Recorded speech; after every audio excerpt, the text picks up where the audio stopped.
Hello and welcome to Access Asia. Coming up in this edition, Nepal remembers those who died in last year's devastating earthquake as the government grapples with the task of rebuilding a shattered tourist industry. We head to Pakistan and profile the man who built a charity empire from scratch.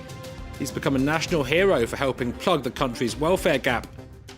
And China eyes success on the football field as the government calls the sport a national priority and aims to host the World Cup.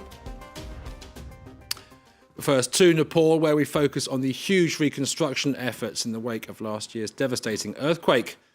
As the country marked the anniversary of a disaster that killed nearly 9,000 people, work got underway to repair the damage at 5 ancient monuments. But many other iconic sites remain in ruins as local communities struggle to recover. It was once a trekker's paradise. Now the Langtang Valley is little more than a graveyard. A handful of survivors have since returned to their village to try to rebuild their lives.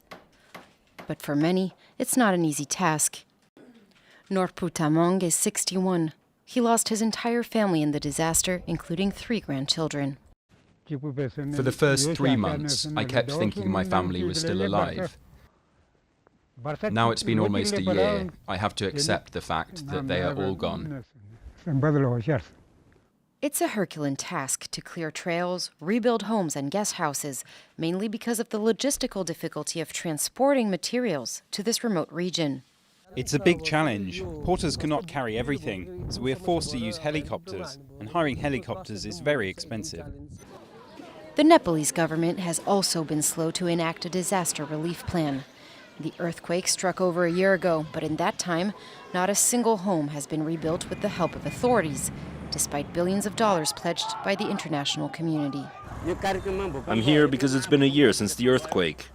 Throughout this year, our government has not been able to do any work. The people are crying in pain. I'm here to protest against that. In the capital, masons are starting to restore 4 monuments dating back to the 5th century. The reconstruction process is essential, as tourism is the lifeblood of Nepal. And so far, trekkers have stayed away. Looking at a drop of about 85%. That's from the 2014 level. When you lose 85% of your business, and basically that's 85% of your cash flow.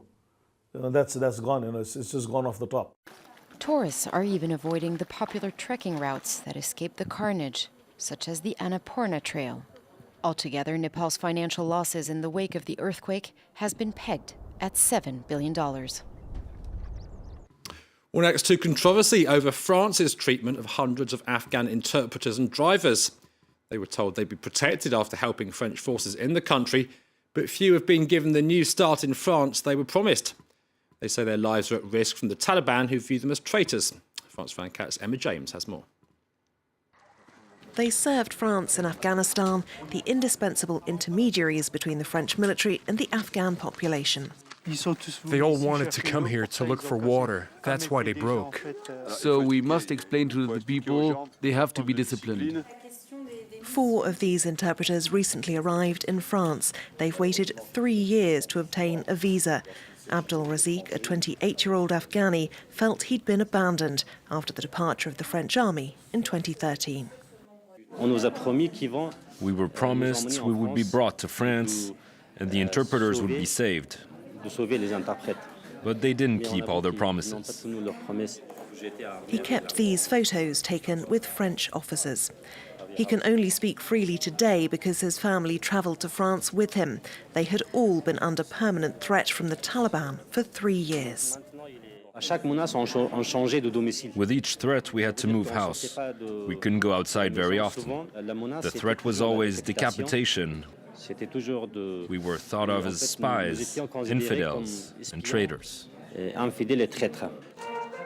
Before leaving Afghanistan, France was committed to protecting its interpreters and drivers. 700 had worked alongside French forces. Only 73 have obtained a precious visa. We have a law dating back to 1983 that provides protection when an agent is threatened or attacked in connection with their duties. And clearly here, we have agents of the French army threatened because of their role alongside the French army. Abdul Razik has been given a 10-year residence permit. He wants to settle permanently in France, hoping for a quieter life than the one he left behind. To Pakistan now, where we profile a man who became a national hero after creating a charitable empire out of nothing.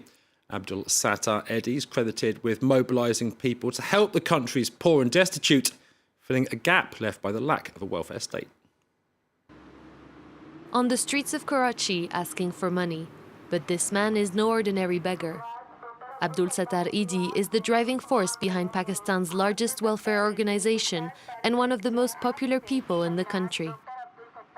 Alone at first, then with the help of his wife Bilkis, his foundation has built maternity wards, morgues and shelters nationwide. All this thanks to donations. I feel happy to know that today there are many who respect humanity.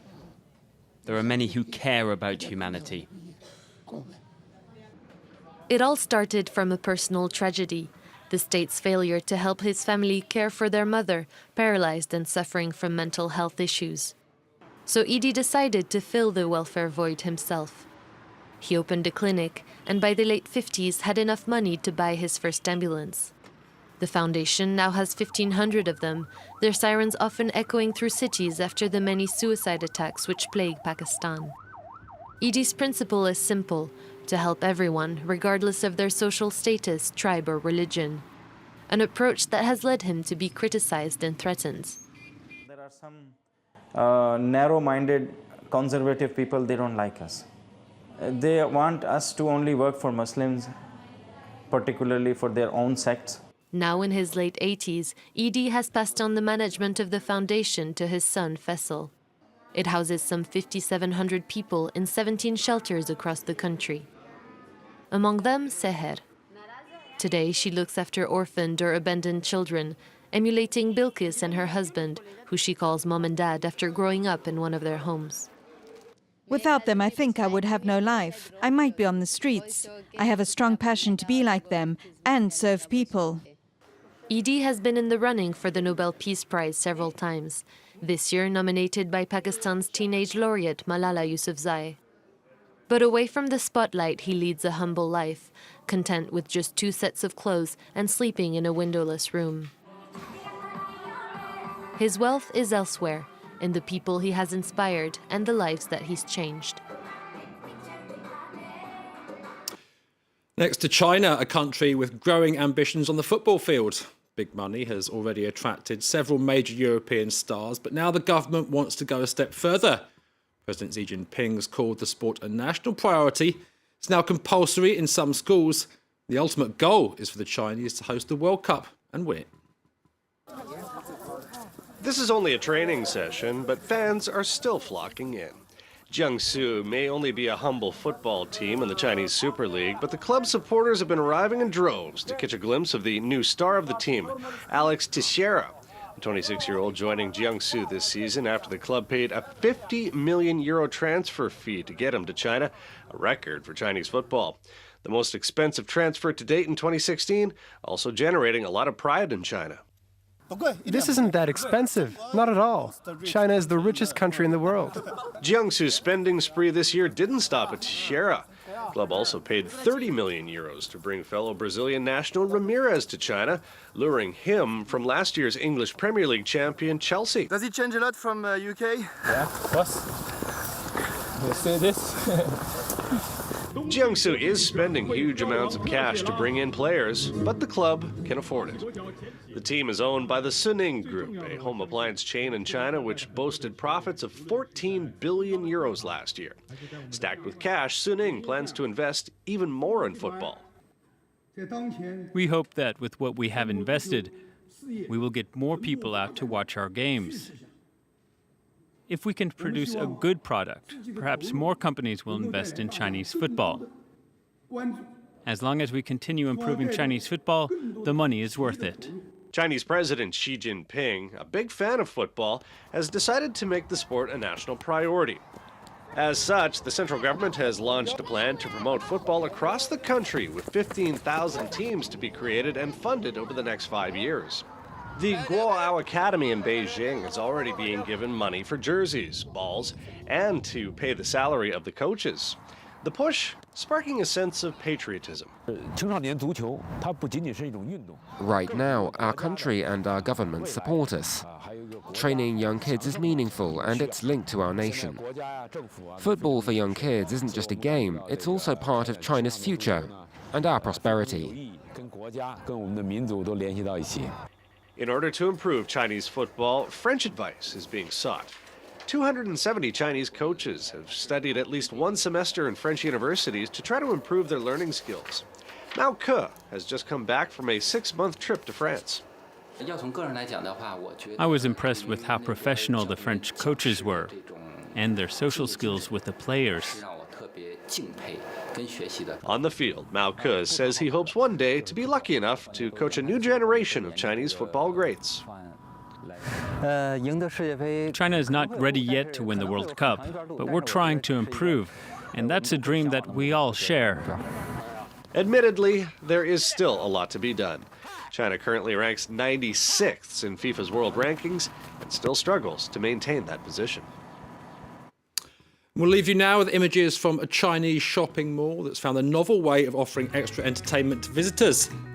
A giant slide which lets shoppers zoom from the top floor to the bottom one in just 16 seconds.